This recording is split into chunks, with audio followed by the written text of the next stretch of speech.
And I want to talk today is my passage, Ezekiel 37. If you would like to follow along, it is one of the great prophecies of the Bible. It is one of the famous prophecies of the Bible. It is called the Valley of the Bones. It is familiar, I hope, to most of you. The prophecy itself is the verses 1 through 10, and then the interpretation is 11, 12, 13, and 14. If you know anything about it, it says in verse 1, it says, "The hand of the Lord was upon me, and He took me in the Spirit of the Lord and set me down in a valley that was full of bones. And then He caused me to go to and fro in the valley of bones, and there were very many there, and they were very, very old." Now, if you skip over to 11, he tells you that this is a prophecy about the nation of Israel and how it would be destroyed and then reconstituted later in history. And this is an incredible passage looking at it from this perspective, but I don't want to talk about this today. On a different level, if he is talking about the nation of Israel, you can use it to make an analogy to the church. And it is a good lesson also, but I do not want to talk about this today either. If you look at it and it's talking about the nation of Israel, you can make an analogy to the United States of America. And that is a good lesson too, but I do not want to talk about that today either. If you expand the scope of it a little bit, you can see that the whole world is a valley of bones. Since the time that sin entered into the human race, the whole world can be looked upon as a valley of bones. For all have sinned and fallen short of the glory of God. There is none righteous, no, not one. The wages of sin is death. And so you can look at this scripture here and compare it to the whole world without Christ as a valley of bones. But I don't want to talk about that either. I want to talk about this scripture here on a personal level. I want to talk about it from how it affects you and how it affects me. Because he was taken to a place and saw a valley of bones. And if you look at your life, you can look back and see that it is littered with bones. For all of us have had dreams that did not come true. They were left in the valley somewhere and became old and dry. All of us have had goals that have not been realized, and we can look back and they're just like dead bones in the valley. We have all had ambitions, things that we wanted to do, and we look back and we failed when it came to that, and they're just like old dry bones. We can all look at relationships.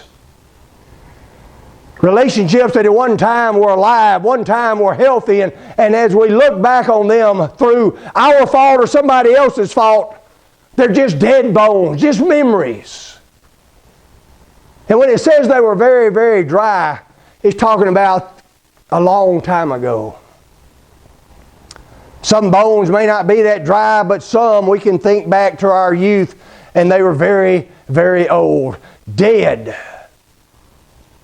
And so as you look at the valley of bones in your life, God poses a question to Ezekiel, and He poses a question to you. Can these bones live? Man, is that not a question? Can these bones live? Now you need to understand that when he's talking about the old bones, he's not necessarily talking about the bones of 20 and 30 years ago, because to tell you the truth, I don't have the same goals and I don't have the same ambitions that I had when I was a young man. And so he's not talking about the same ones necessarily, but he's basically saying, can you have dreams and goals and ambitions now that are fulfilled, that come to fruition? Because so many times we look at our past and we look at our failures and we look at the bones and we give up on our future. because of our past. Not all relationships do we want restored. There are some relationships that are dead bones, and he's not saying that. What he's saying is, if you ever went through a bad relationship, can you have a good relationship? If you ever had a bad marriage, could you have a good marriage?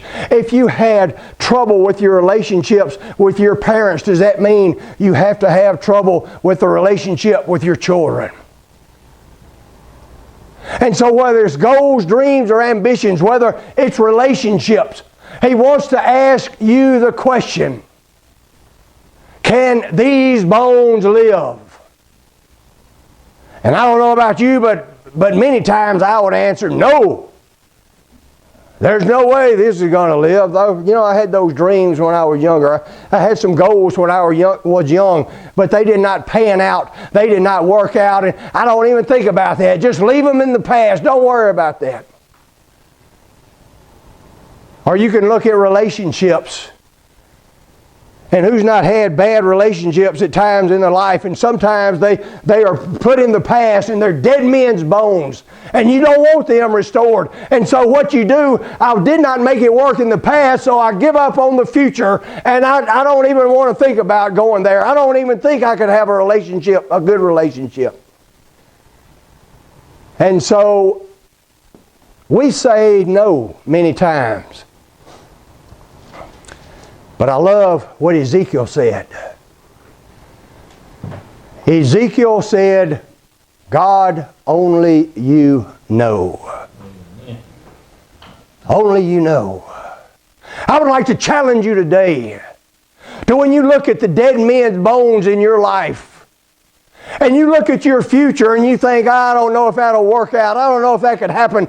I don't know if I could have another good relationship. I don't know if I could fulfill this goal or dream or ambition. Why don't you let God decide? Why don't you let God decide? Because only He knows.